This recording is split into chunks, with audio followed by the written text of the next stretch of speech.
Okay, hello everybody, thank you for coming. London College of Fashion is delighted to welcome Leatherteq. They're going to talk to you today about the patented technology to reduce the impacts of leather production upon the environment right across the supply chain. And very pleased to introduce Desmond Coe and Morgan McGee, who'll be talking to us later, Vice President of Product Development for Signal Brands, which is one of the top 3 handbag licensees. Okay, so Desmond, thank you, Amanda. Can you all hear me? Excellent. So, Amanda was very kind and invited some people from industry along. But this is really targeted to the students. Because we understood from Amanda and Sue Saunders that you guys don't really know or that you're not really taught leather making. So I'm going to try and introduce to you leather making and some of the issues that the industry faces and perhaps a solution that we happen to have. So I know you can read, so I'll let you read that since you're at university whilst I get my crib sheet out.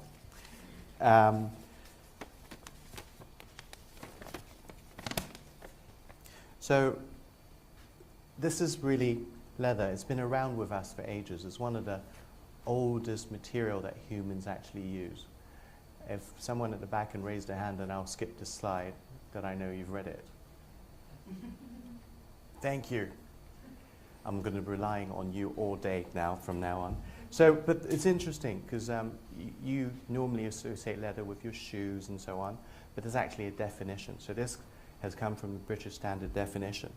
And apologies first to all the vegetarians amongst us, that leather really is a byproduct of the meat packing industry. So cows are actually bred for meat. So cows are not bred for their hides.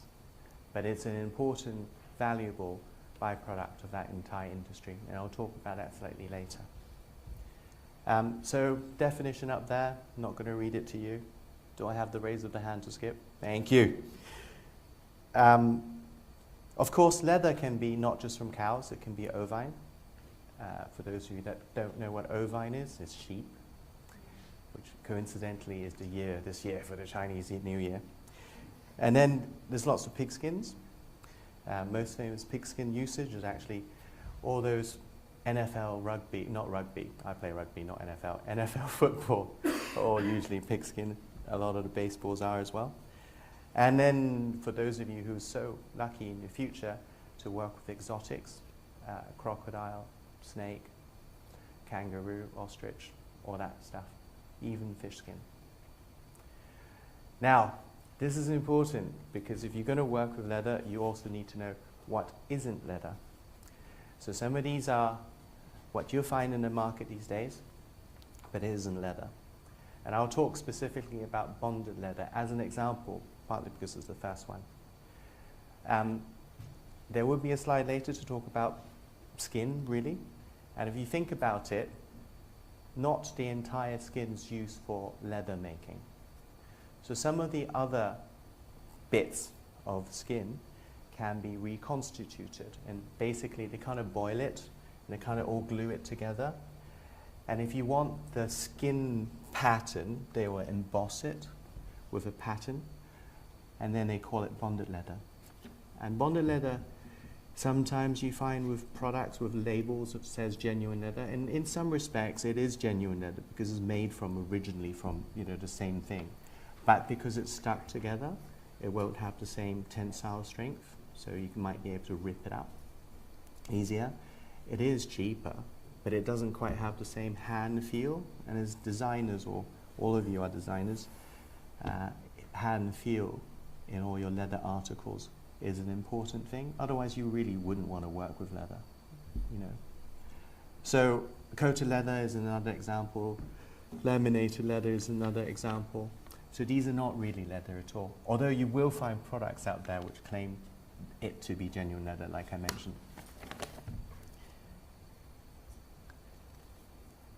These days, by the way, as a footnote, it is quite hard to tell what is not leather, or even PVC lookalikes, especially from afar.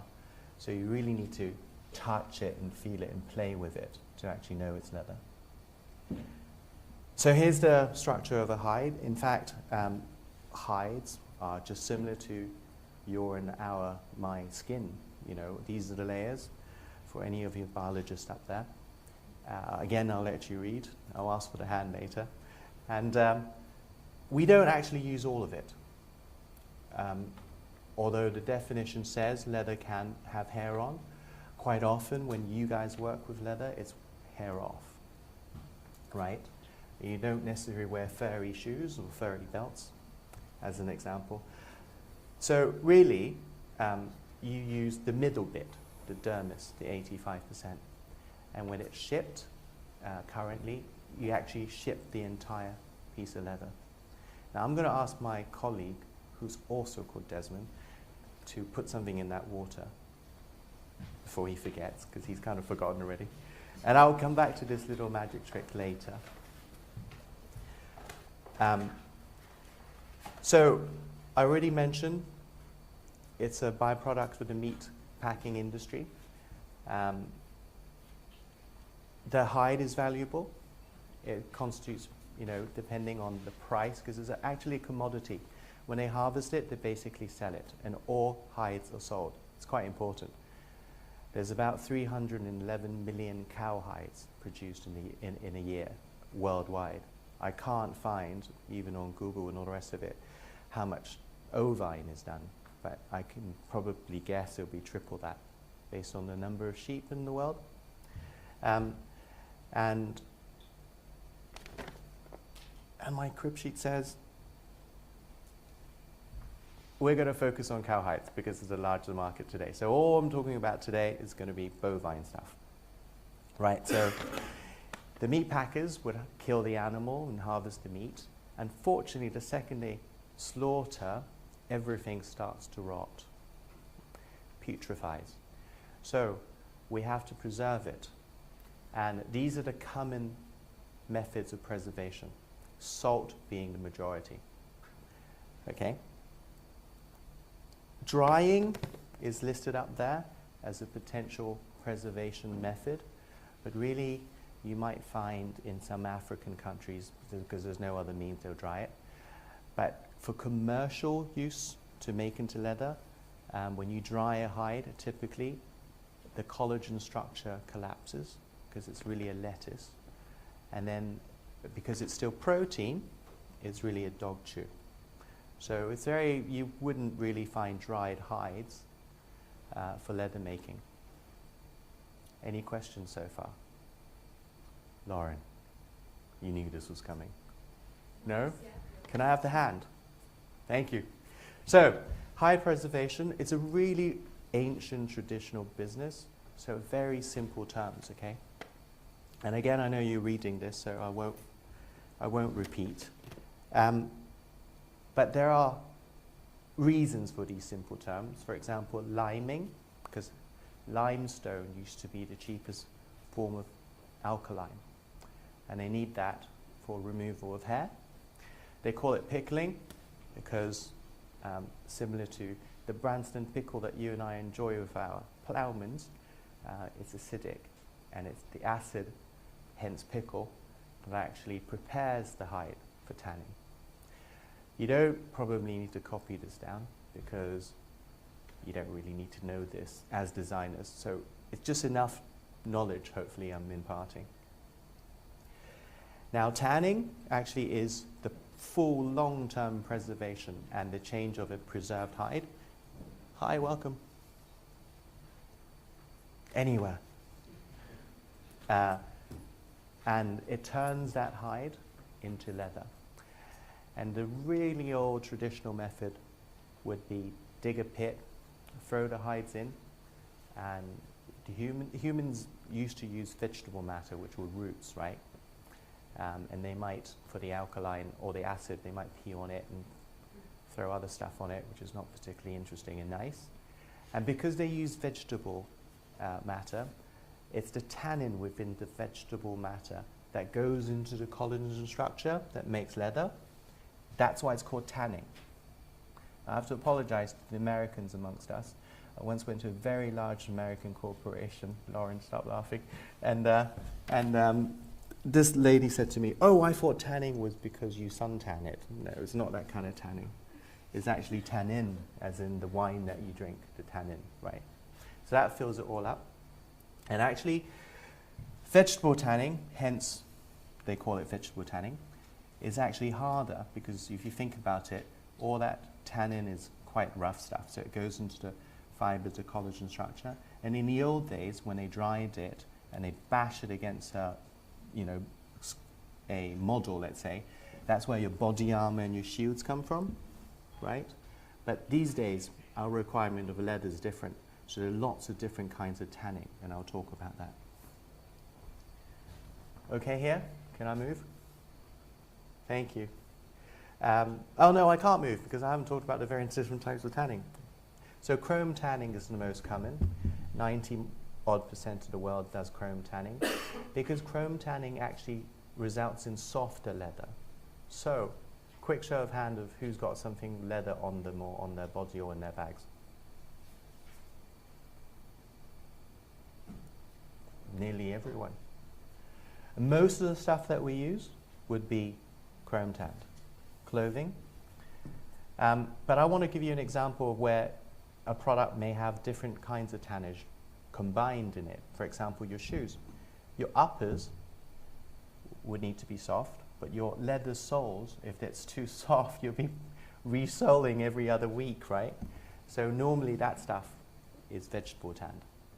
So it's important to understand handle because of how you want your article to perform. Yes? Is it possible to chrome tan a piece of leather and then veg tan it afterwards? Yes, thank you.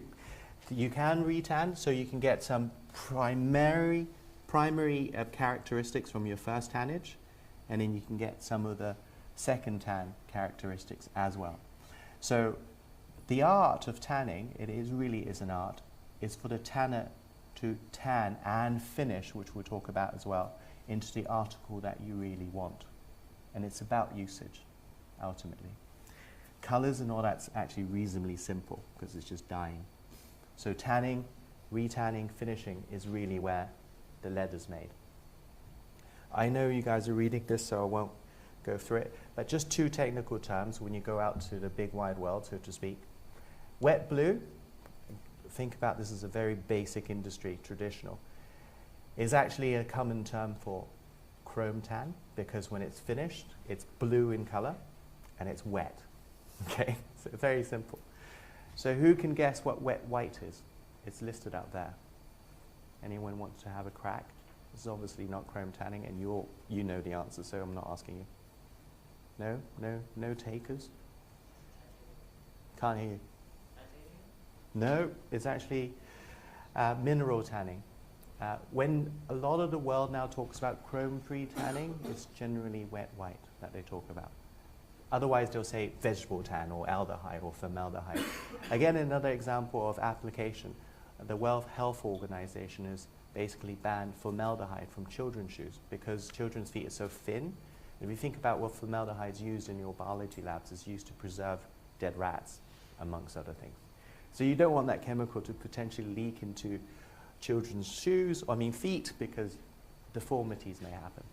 So again, for whatever you guys ultimately make, it's important to think about what tannage you might want, therefore the performance of the leather later on. I already got the hand, so hence I'm jumping. So finishing, which is what I was talking about or alluding to, is really important. And I want to talk about a few things. Now, if you end up working with a really high-end, let's say, bag maker or shoe maker, and I was talking about Edward Green as an example before, they only want really high-end A-grade leather. And if you think about a cow, as a human, their characters, they might fall over, they might get mosquito bites, they might live in Australia, half of Australia is covered in ticks, they might have itches, they have no hands, they can't ask their buddy with their horns to scratch them, they normally use thorny bushes, or barbed wire. They like sitting down and chewing their grass. Quite often they sit in their own dung. Dung is acidic, so you get dung rings on your hides. In California, in Texas, it's legal requirement to brand your cow. So if you stick a big brand on, and the Texans used to have small ones, and now they're like 2 square foot. So you actually lose a lot of actual leather yield from a piece of hide. So quality of hide is important, and type of cow is important. The best quality hides tend to be calves because they're young, so they don't fall over. They haven't really been bitten so much, so to speak, as an example. Then bulls, because bulls don't need to give birth, hence there's no stretch marks. Heifers, and heifers are generally cows which have not been bred or milked and so on. Then you have your cows and dairy cows, which are probably older specimens, may have given birth or have been milked. So the type of cow, where they come from, all affect the quality of the hide. Okay? Europe tends to have better animals because you guys have better animal husbandry. The meat might not be, Wagyu or, I've forgotten what it's called in the US, but anyway, not your really yummy steaks if you're not vegetarian, although there's nice Hereford here. The herds tend to be smaller. So the hides actually are better in Europe, but the meat may not be as tasty. American hides tend to be quite good standard, but depending on where it comes from. South America is a little bit patchy. India and China all produce a lot of hides, but they tend to be very low in quality because there's no animal husbandry. And the way of the meat packing industry is very fragmented, so there's no concentration. So they actually ruin some of the nice hides in their collection method. So grading of leather depends on all that I talked about before. Shaving is an important step, because if you look at, let's say, your men's belt, or does anybody ride horses here? No?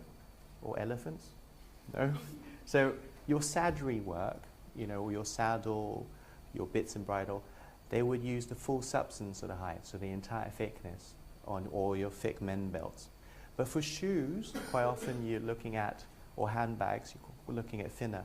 So quite often you might be looking at 1.2 to 1.4 millimeters for handbags, and depending on, again, the article, similar or thicker for shoes. Lady shoes and men's shoes are very different. Boots, again, is completely different. So shaving it down to the right size is an important step. Retannage, that you've asked me about, is also an important thing in terms of making sure that you have the hand view for your article. Dyeing, that's just really coloring, and if you go to a tanner these days, quite often, well, there's really 2 methods. You can spray, there's big machines with belts that just take it through, or you can put in complete dye drums so it gets soaked. Fat liquoring, it's really an oil fat liquor, and it really, again, is to improve on the handle for a specific hand feel that you want. It also provides some waterproofing. Now, there are lots of ways of finishing, because you can put resins on to give it a shine, to protect it, and so on, and it's just endless. Okay, someone once told me there's 5,000 different combinations or more of tanning. So you can imagine the sheer, combinations of handles out there, and hence tanning really is an art. If you go to Italy, all these guys would say, I'm a 6th generation tanner. I'm better than everybody else.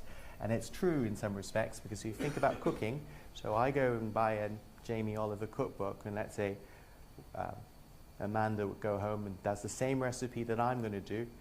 Mine would probably taste horrible, but anyway, Amanda's would be fine, and you follow the same recipe. But the point is, the tanner or the cook or the chef is different.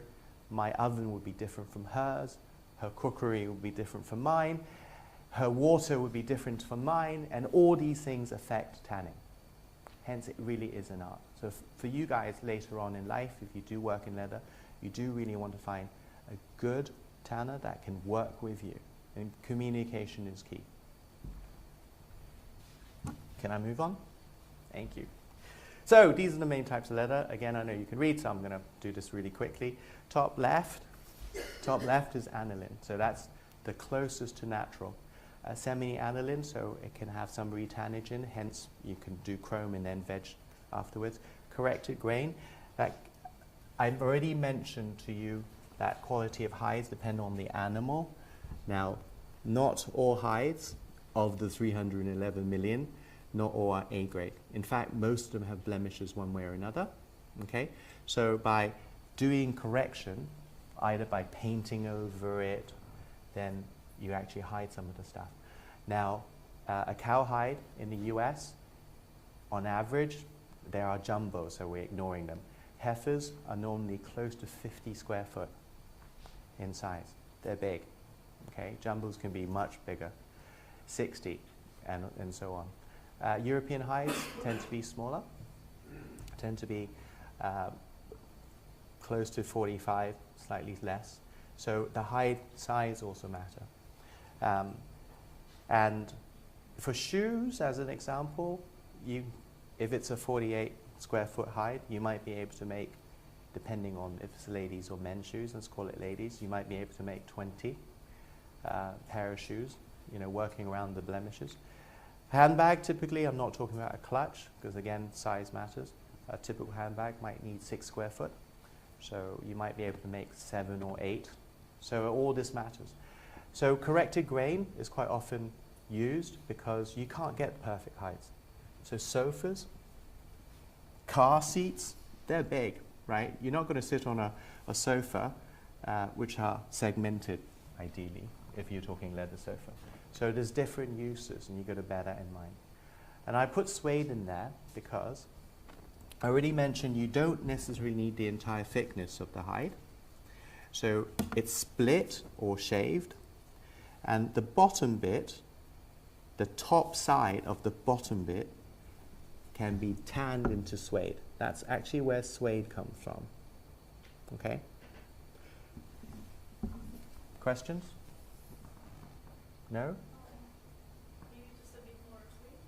Sorry? Maybe just a bit more suede. On suede. Also, yes, also Suede is also tanned, right? So it's exactly the same thing. It's just, we call it the top grain. So if you have a full substance, as in the entire thickness of the hide, if you split it, the bottom bit, if it needs to be made into suede, can be tanned and made into suede. But there are other uses for the split. If you're interested, I can share. You are? Okay. So if you think about it, what hides is just collagen. Okay? So quite often, the split can be then sold to lower or bottom feeders who might glue it all together, emboss it, and then sell it as bonded leather. Right? For the meat packers, it's particularly useful because there's an additional protein source. So they do make things like, not McDonald's, animal feed out of it, dog chews, okay? So collagen is primarily used in all your beauty products. So whatever you put on your face, all that cream and stuff, is actually collagen or collagen based. In addition, collagen is also used a lot as food additive. So I doubt you guys have kids, but my kids, when they eat jelly babies or wine gums, it's basically all collagen made. If you eat your Cumberland sausages, unless it's really coming from the guts of an animal, the intestines, right, it's collagen. That's where the casing comes in. Lots and lots of uses. Did you raise your hand? Or were you just scratching? Sorry. Yes, please. How thick is the skin? Ah. Turning it to suede, and how much? Well, again, the suede is, Suede can you get? you can only get one. Okay. You can't, you see, the collagen structure, just like your skin and, well, I shouldn't say your skin and my skin, your skin and a cow skin, it's really tight at the top, and therefore it gives you that structure, that tensile strength, And as you go lower, hence suede is a little bit more pulley. Very bad grammar. There's no word called pulley other than a pulley. But anyway, it stretches a bit more, right? So you won't split so many times because despite a hide being that thick, it's impossible to split it, let's say, to 1 millimeter consistently. Because animals are not, their entire body is not the same thickness either. That's another factor. But we're becoming quite technical with detail. Please. Is the suede split what they make the waxy pull-up out of, or is that grey? The what they make? Yeah, the waxy pull-up that changes colour when you bend it. I don't know actually. I haven't. It's like dark brown, and when you squeeze it or bend it, it goes light brown. No. It's a different thing, right? Morgan? I'm sorry? Can you help me? Yeah, I would say that would be, it would be a pure aniline. It's just the way that they've treated the finish that you get the pull-up effect. It is not suede. Any other questions? Yeah, I don't know what aniline means. Aniline is it's a trade term. So when you go out and buy leather, you go, I want aniline type leather.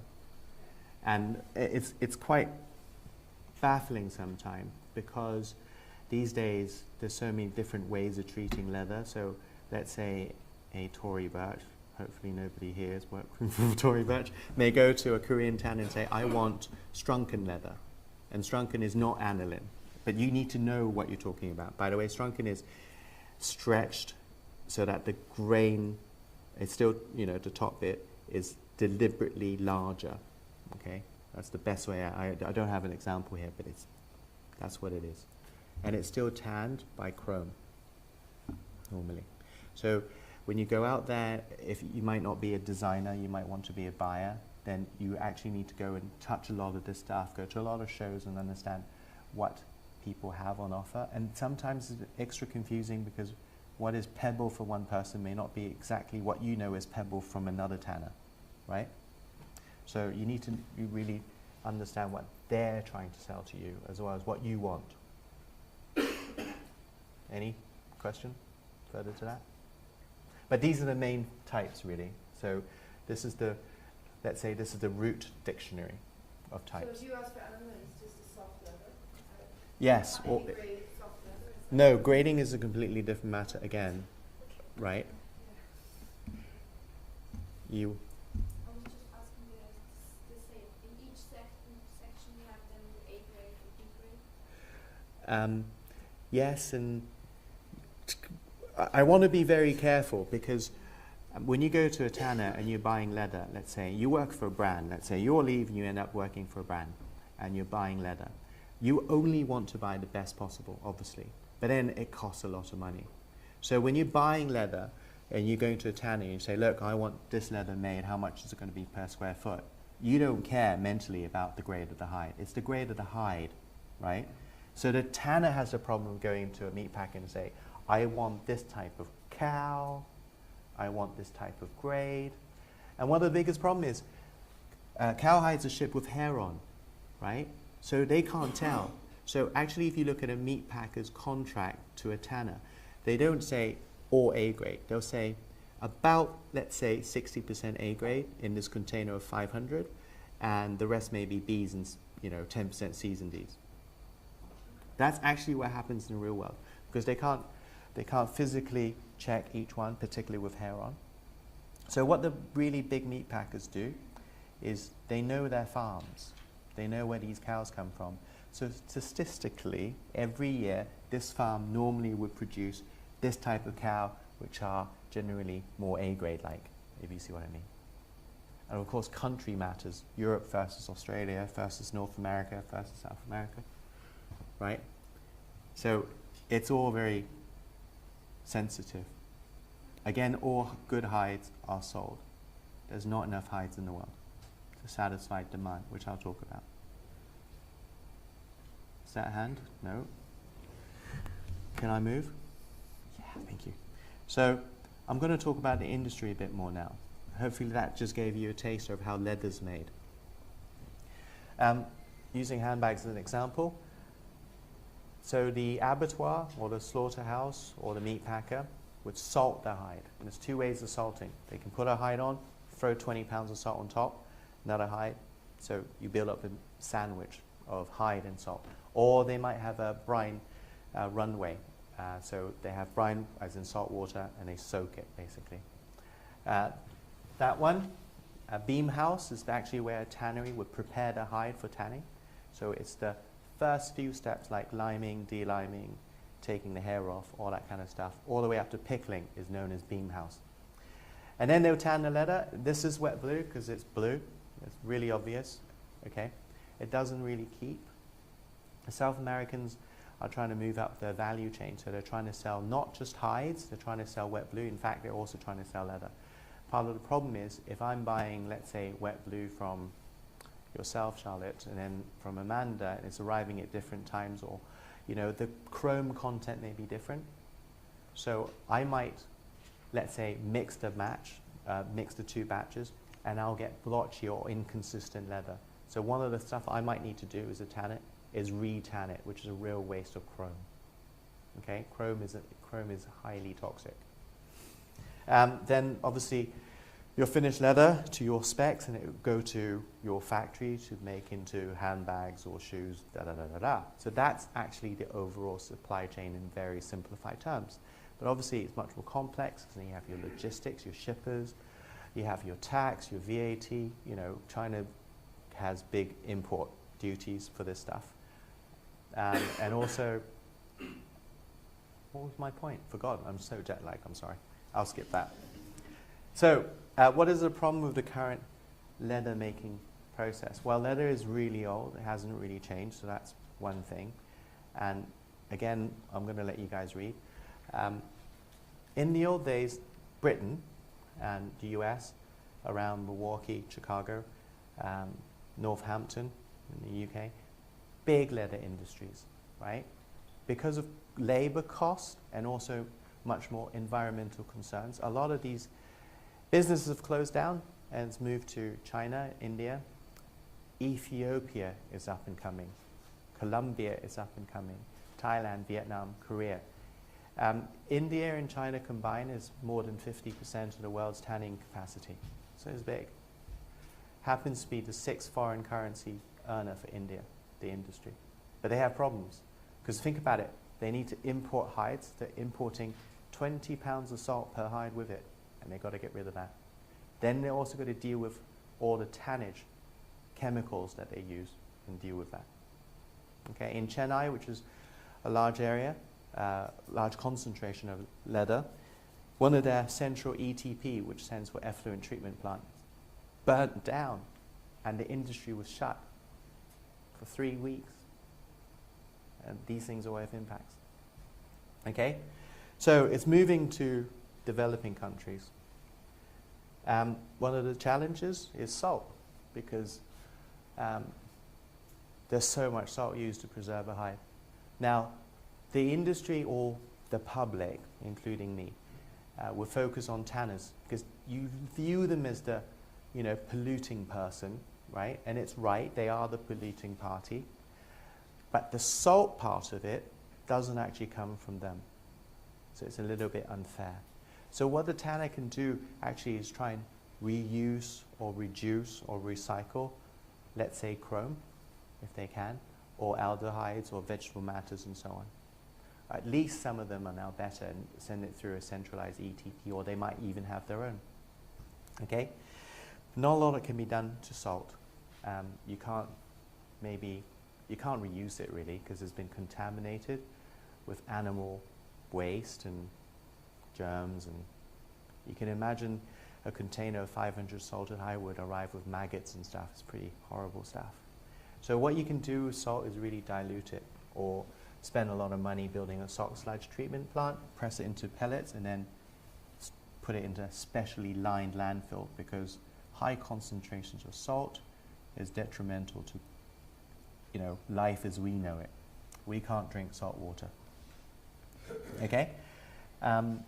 I already talked about some of this, but an important number is 60% of the total dissolved solids in a typical tanner's effluent stream is from that salt used in preservation. Coincidentally, a very tiny amount of salt is used in the tanning process itself, but all of it primarily comes from the preservation.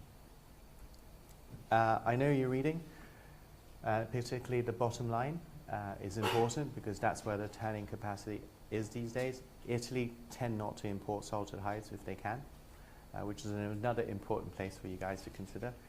Korea still imports a lot of salted hides and they have a problem as well, but they haven't really passed legislation. Here's a number or a fact that I found. The world loses an area the size of Wales per year to salt. Obviously not all of it from tanning, okay, but a large part of it is. So that's the impact. So the poor downstream farmers who get salt dumped in the rivers lose crop yield. And food and water supplies is an important factor for us going forward on this planet. I talked about all hides being sold, and this is an important slide for you guys to understand. If you look at it, more than 50% of a piece of leather cost actually comes from the raw material, which is the hide. Okay? And hide prices are going up, which will come later. So actually, the tanning part is not that much compared to the value of the hide. Salted hides still continue to rot. If they don't clear customs, it's all going to go, right? Containers are big ovens, so they're basically cooked. Well, very, very well cooked in the top and it's a bit raw in the bottom. Okay? This is the average hide price for the last 10 years. If you ignore 2008, which is where world economy was in major recession, so it went all the way down there. But if you look at, let's say, back to 2010 to now, in the last few years, it's basically gone up by 60% over the last 4 years. Okay? This is a major impact on your articles that you will want to sell. We have a client who used a tanner, very large tanner, one of the biggest tanners in Korea. And these Koreans basically turned around and said, I can't produce leather for you at this particular price per square foot because my hide price has gone up. So all the risk is actually on the tanner. Because think about it, you as designers or you as buyers for brands basically buy finished leather. So you don't see through to hides, okay? And this tanner basically said, I'm not going to produce it for you unless you're going to pay me this amount. And this particular brand goes, well, we've got a contract. And the tanner says, sue me. And the problem is, and you see from Morgan's presentation later, the production cycle that's required for this stuff. And they can't go back because it's going to fill the shelves with bags, okay? So this is a major consideration for people. And now you're finding a lot of bonded leather used as well, or PVC used as well. But plastic has its own issues. So how can you combat this? Well, you can have more cows, I guess, but really the cow population has not grown. And a lot of that is actually from developing countries. In 1990, do you know the number of the world population? Anyone guess? Close to 7 billion. Where's my crib sheet? We're on slide 21. 5.9 billion in 1999. In 2014, it's 7.2 billion. Okay, 15% more people on the planet in 5 years. All wanting leather, not enough cows. That's why prices go up. Okay? But before I go to the next slide,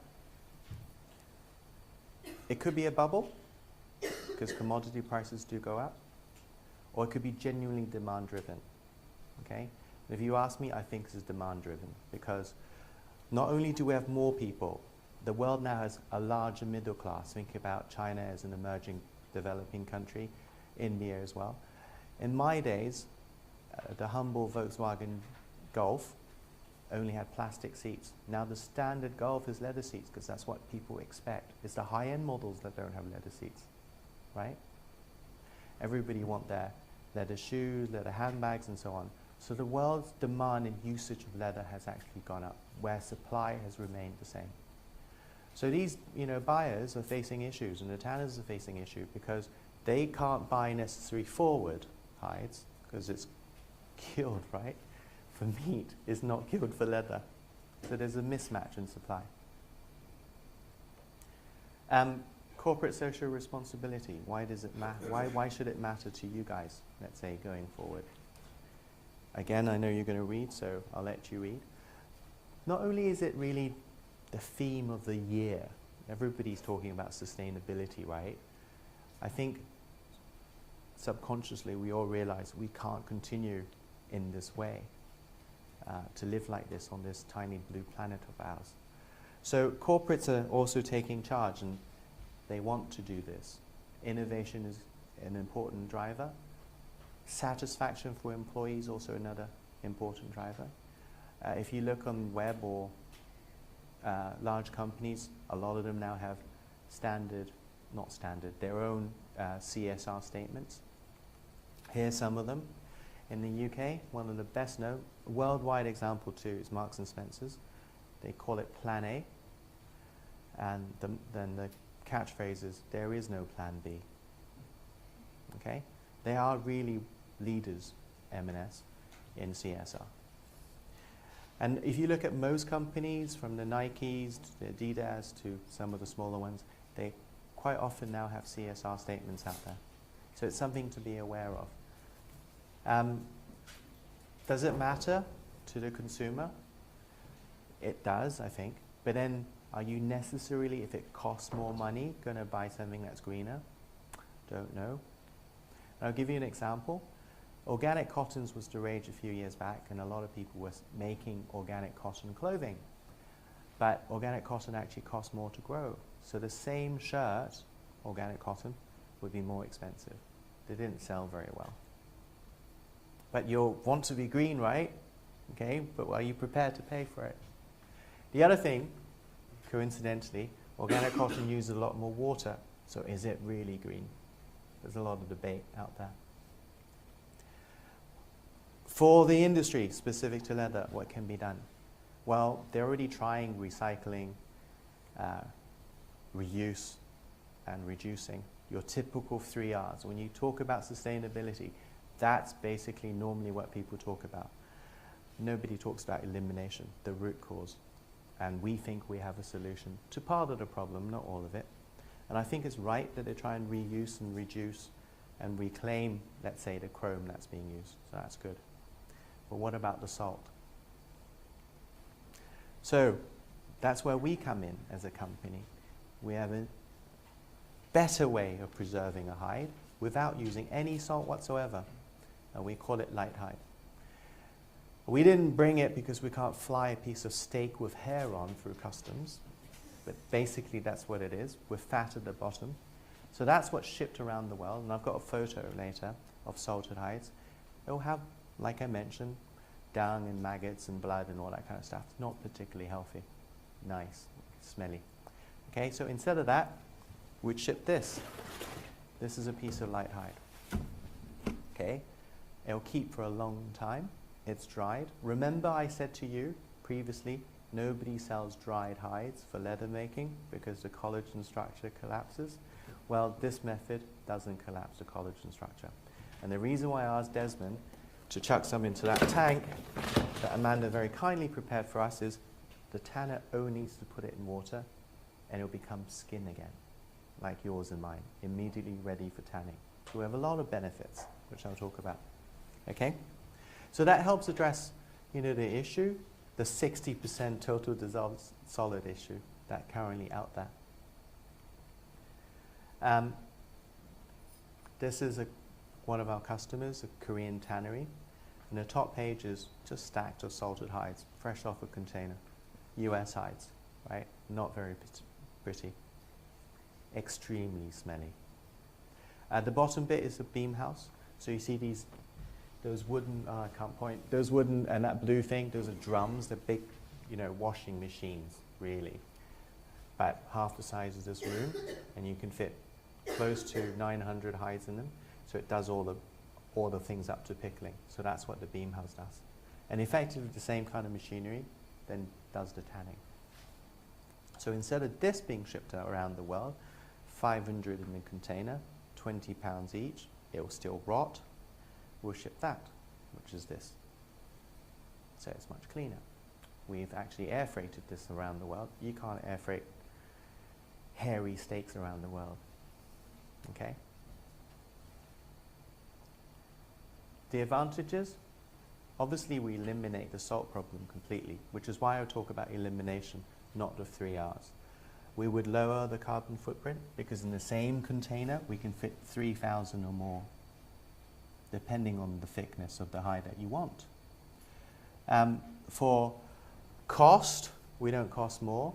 In fact, we cost less because we save on shipping and so on. For car manufacturers, which we talk to, especially the really expensive marques, I can't tell you which one, but they reject 4 out of 10 pieces of finished leather because their requirements are so high. Because you can't actually really tell the grade when you have fur on. So with this, with no fur on, they can see if it's got any damages.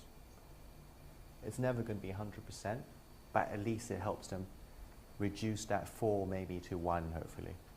So these things matter. And because you can wet it back when you need to make something, you can go much more towards just-in-time manufacturing, which is important for a lot of brands, not just cars.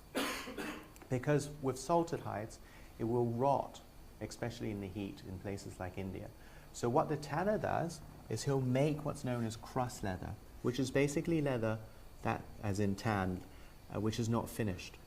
Okay? So the problem about crust leather is it has 3 characteristics, and you need to know crust, okay? Because people will talk to you about crust. And it has a thickness, it has a handle because it's already been tanned, and it has a color. So at the end of the year, the auditors will come, and the tanner's probably carrying your normal blacks and different shades of grey and different shades of brown, and they'll say, this is slow-moving stock, please write it down. So the inventory cost to a tanner can be quite high compared to raw material, which this is, okay?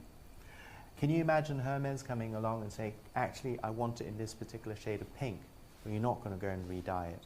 Or, actually, I want it shaved to this particular thickness. You're not going to go shave it again because your shaving machine costs a lot of money and you can't shave dried stuff. You won't wet it back again because you ruin the leather, right? So once it's crust, that's basically it. What was the 3? Handle, Yeah. because you tanned it, thickness, and color. Anybody else? No? Hand? Thank you. Oh, efficiency I talked about just in time. And most importantly, okay, you're not going to want to use this if it changes the quality of the leather. But we make just as good leather. Okay? And that's the end of my thing, finally. Am I way over time? Sorry. So, at your leisure, there's a piece of light hide that you can play and touch. And here in the tank is the wet back stuff. When you touch it, it's kind of like skin. And here's a piece of leather that we made from light hide from an Indian tanner for a very large British company who wanted this made for them. Okay? And my colleague is passing some light hide around. It's not a hairy steak at least. Does anybody have any questions? Yes. If it's, will this technique become open source? I mean, you can let all tanners use this? Actually, our customers are meat packers because they're the ones that salt. Right. So we're a very simple technology company. We've invented and trademarked and patented it. So we just simply charge the meat packer a small license fee. I see. Less than their salting cost. And is that, when will that become free It's starting. So meat packers are talking to us around the world. Anything else? What's the basis of this process? What's the sort of fundamentals of it? If it's not salt, it's something else. So what is the something else? So you kind of got the leather making 101 already. So we change it ever so slightly because we don't want people to invest in new machines and all that kind of stuff. So at the pickling stage, we basically add our little secret Tabasco sauce, and then we dry it. So people like chili here. But anyway, that's what we do. And we very luckily managed to patent the process. Any other questions? Yes? Did it take a long time to develop this technology? Yes.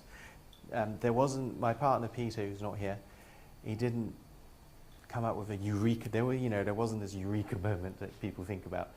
It took him about 10 years of trial and error. He just had the idea there's got to be a better way, and he kind of did in his bathroom, in his bathtub, little experiments, and then we went and fine-tuned it so it can be commercialized, and that's what happened. Morgan? Yes. Thank you, Desmond. Good evening.